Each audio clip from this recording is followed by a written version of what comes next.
तर सिगारेट, तंबाखू, सेंट किंवा आपण स्प्रे वगैरे, बॉडी स्प्रे वगैरे मारतो ना, तर त्या वासाला आकर्षित होऊन मधमाशा आपल्यापर्यंत येऊ शकतात.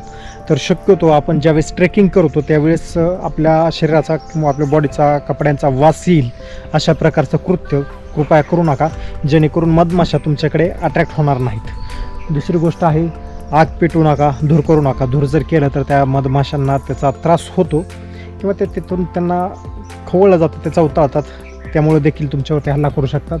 परत भडक रंगाचे कपडे, चष्मा वापरणं टाळा. त्यानंतर मधमाशांच्या कामात अडथळा आल्यास किंवा समजा ते इकडून तिकडे जात वगैरे असतील तर त्यांना जर आपण खवळलं किंवा त्यांचं एखाद्या ठिकाणी मोहळा जर असेल बसलेलं तर त्याला त्या ठिकाणी आपण डोचू वगैरे नाही, जेणेकरून त्यांना त्रास होईल आणि ते तुमच्यावर अटॅक करतील. त्याच्यानंतर डोक्याभोवती फिरणाऱ्या मधमाशा, तर त्यांना खवळू नका. आपण जर थांबलो आहे तर वरच्या साईडला जर आपल्या फिरत असतील तर त्यांना खवळू नका. त्याच्यानंतर मधमाशी दंशापासून वाचावा यासाठी चेहरा वगैरे झाकून ठेवा. जर तुमच्यावर जर अचानक समजा अटॅक झालाच तरी चेहरा वगैरे झाकून ठेवा, अशाने त्या डंक मारणार नाही तुमच्या चेहऱ्यावर.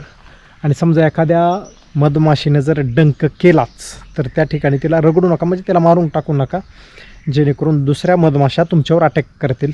मे बी त्या मेल्यावर एखाद्या वेळेस वास वगैरे येत असेल, जसं की एखाद्या कावळा वगैरे मेला की बाकीचे कसं कावळे वगैरे तिथं येतात, त्याप्रकारे हे देखील होऊ शकतं.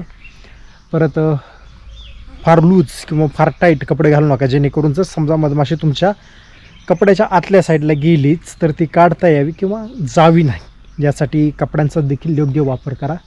एकही मधमाशी चेंगरून मरू नये याची काळजी घ्या, अन्यथा मधमाशा डंक मारण्यासाठी इतर मधमाशांना प्रोत्साहित करतात मी म्हटल्याप्रमाणे. ओके. परत धुमक टाळावी आणि मोबाईल कॅमेरा, फ्लॅशलाईट व गोंगाट शक्यतो टाळा.